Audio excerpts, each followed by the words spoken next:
नकली बौद्धांचा उत्पात. महाकवी जयदेव बुद्ध भगवंतांची स्तुती करताना म्हणतात, निंदसी यज्ञ विधेरह श्रुतिजातम सदय हृदय दर्शित पशुघातम केशव धृत बुद्ध शरीर जय जगदीश हरे. 9. वेदांचा अर्थ नीट न समजल्यामुळे जेव्हा यज्ञ करणारे लोक प्रचंड प्रमाणात यज्ञांमध्ये पशूंची हत्या, बळी केल्यामुळे त्यांनी लोकांना सांगितले की तुम्ही वेदांना बाजूला ठेवा, कारण कलियुगाच्या प्रभावाने वेदांचा खरा अर्थ समजण्याची कुवत तुमच्यात नाही व फक्त मी सांगतोय ते आधी ऐका. दया आणि अहिंसा हाच आता तुमच्यासाठी परमधर्म आहे. तुम्ही या अहिंसा धर्माचेच पालन करा. अशा प्रकारे प्राण्यावर दया करणाऱ्या बुद्ध शरीर धारण करणाऱ्या हे केशवा, हे जगदीशा, तुझा विजय असो. त्यामुळे अहिंसा हा बौद्ध धर्माचा आत्मा आहे. भगवान बुद्ध यांनी त्यावेळी त्या लोकांसाठी अहिंसा परमो धर्म असा संदेश दिला, कारण त्यावेळी तशी आवश्यकता होती. प्रत्यक्षात अहिंसा हा परमधर्म नसून एक गौण धर्म आहे. परमधर्म भगवत शरणागती असून वैष्णवाचार्यांनी यालाच प्रपत्ती आणि वैष्णव धर्म संबोधले. गौडीय वैष्णवाचार्य श्रील भक्ती विनोद ठाकूर यांनी याच प्रपत्ती धर्माला जैव धर्म असे अत्यंत समर्पकपणे संबोधले. याचा अर्थ आहे जीवाचा वास्तविक धर्म, की जो आहे प्रत्येक जीव हा भगवंतांचा नित्य अंश असल्याने भगवंतांना शरण जाणे हाच जीवाचा खरा धर्म आहे. वस्तुतः भगवान बुद्धांनी कोणताही नवीन धर्म स्थापन केला नाही. त्यांनी आपल्या शिष्यांकडून वधवून घेतले. बुद्धं शरणं गच्छामि. बुद्धम शरणम गच्छामि. मी बुद्धांना शरण जातो. बुद्ध हे स्वतः श्री भगवंतच असल्याने यात त्यांनी प्रपत्ती धर्म म्हणजे वैष्णव धर्मच शिकवला, पण तो छद्म रूपात. मग त्यांनी वधवून घेतले. धम्मं शरणं गच्छामि. धम्मम शरणम गच्छामि. मी धर्माला शरण जातो. इथे त्यांनी असं नाही शिकवले की मी बौद्ध धर्माला शरण जातो. धम्म हा संस्कृत धर्म या शब्दाचा पाली भाषेतला प्रतिशब्द आहे. म्हणजे त्यांनी नवीन धर्म बनवला नाही हेच यातून सिद्ध होते. जर त्यांनी बनवला असता तर त्याला नवीन नावही दिले असते, पण त्यांनी कोणतेच नवीन नाव नाही दिले, कारण त्यांनी नवीन धर्म बनवलाच नाही. त्यांच्या निर्वाणानंतर त्यांच्या अनुयायांनी नवीन धर्म बनवला आणि त्याच्या हीनयान, वज्रयान, महायान अशा अनेक शाखा बनवल्या. तिसरी शिकवण बुद्धांनी दिली. संघं शरणं गच्छामि. संघम शरणम गच्छामि. मी संघाला म्हणजे बुद्धाला शरण गेलेल्यांच्या समुदायाला म्हणजेच वैष्णवांना शरण जातो. वैष्णवांना शरण जाणे, त्यांचा संग करणे, त्यांचे उपदेश आत्मसात करणे याहून मोठा धर्म कोणताच नाही. त्यानंतर बुद्ध आपल्या अनुयायांकडून 5 प्रतिज्ञा करून घेतात, ज्यांना पंचशील म्हणतात.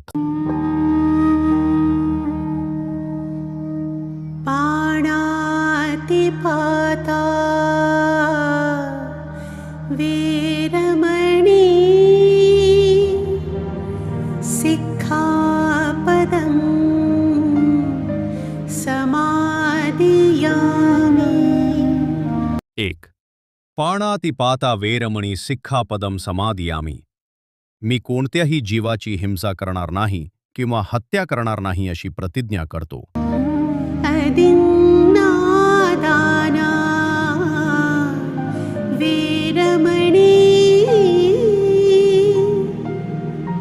सिक्खापदं समादियामि. 2. अदिन्नादाना वेरमणी सिक्खापदम समादियामि. मी चोरी करणार नाही किंवा न दिलेल्या गोष्टीचा स्वीकार करणार नाही अशी प्रतिज्ञा करतो. कामेषु मिच्छाचारा वेरमणी सिक्खापदं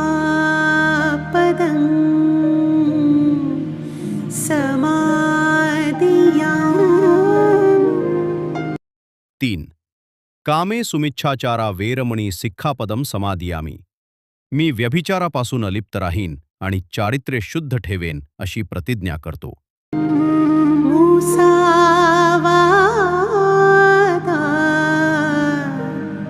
वेरमणी सिक्खापदं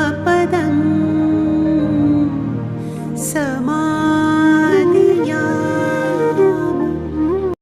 4. मुसावादा वेरमणी सिक्खापदम समादियामी. मी असत्य बोलणार नाही किंवा खोटे बोलण्यापासून दूर राहीन अशी प्रतिज्ञा करतो. सुरामेरय मज्जपमादठाना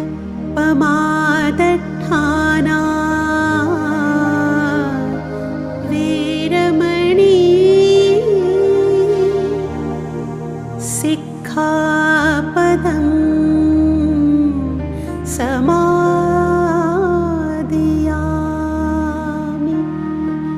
5. सुरामेरयम मज्जपमादठ्ठाना वेरमणी सिक्खापदम समादियामी. मी मद्य, अंमली पदार्थ किंवा कोणत्याही नशिल्या वस्तूंच्या सेवनापासून दूर राहीन अशी प्रतिज्ञा करतो. आणि याच प्रतिज्ञा वैष्णवांनाही वैष्णव दीक्षेवेळी देतात. फक्त शब्द हे नसतात, पण प्रश्न या तत्वांच्या पालनांचा आहे. या तत्वांना आधुनिक तथाकथित बौद्धांनी मूठमाती दिलेली आहे. परंतु चारीही वैष्णव संप्रदायात या तत्वांचे कठोरपणे पालन केले जाते. याबाबत कथा सांगितली जाते की एक भिक्खू भिक्षा घेऊन बुद्धांजवळ आला आणि म्हणाला की आज एका घरी मला भिक्षेत मांस दिले आहे, ते खावे की नाही. तेव्हा बुद्ध म्हणाले की आहारासाठी प्राण्यांना मारून त्यांचे मांस खाणे ही हिंसा आहे. परंतु जर खाण्यास काहीही नसेल तर स्वतःहून मेलेल्या जनावरांचे मांस तुम्ही खाऊ शकता. बस. या कथेतील हे वाक्य काही मांस चटोर बौद्ध भिक्खूंना समजले, अरे वा वा, बुद्धांनी मांस खायला अनुमती दिलेली आहे. पण फक्त पेच हा आहे की फक्त स्वतःहून मेलेल्या जनावरांचे मांस खाऊ शकतो. पण रोज स्वतःहून मेलेले जनावर कसे सापडेल? मग यांच्या कुटील पाखंडी बुद्धीतून एक महाविकृत मार्ग यांनी काढला. जर जनावर उपाशी राहिले तरच ते स्वतःहून मरेल. मग तिबेट व त्या भागातील भिक्खू जंगलातील जनावरांना पकडून जाड दोरीने त्यांचे तोंड घट्ट बांधतात की जेणेकरून त्याने काहीही खाऊ नये.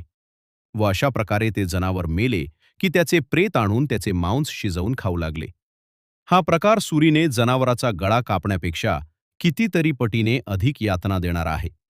बुद्धांच्या शिकवणीचे याहून घोर विकृतीकरण व अपमान दुसरा काय असेल? आणि आपल्याकडचे तथाकथित नवबौद्ध तर याच्याही वरचे आहेत. यांना मेलेल्या, जिवंत, छोट्या जनावरांचे, मोठ्या जनावरांचे, हलाल, झटका या सर्व प्रकारचे मांस चालते. तरीही हे स्वतःला बौद्ध समजतात. आपल्या मुलांची, घरांची नावे पंचशील ठेवतात आणि बौद्ध लग्नात अंत्यक्रियेत या पंचशीलचे सामुदायिक उच्चारण करतात की ज्यातील पहिल्याच शीलचे म्हणजे कोणत्याही प्राण्याची हिंसा न करण्याच्या प्रतिज्ञेचाच यांनी कधीच मुडदा पाडलेला आहे. तरीही अर्थ समजून न घेता प्रत्येक कार्यक्रमात सामुदायिकपणे उच्चारतात, पाणातिपाता वेरमणी सिक्खापदम समादियामी.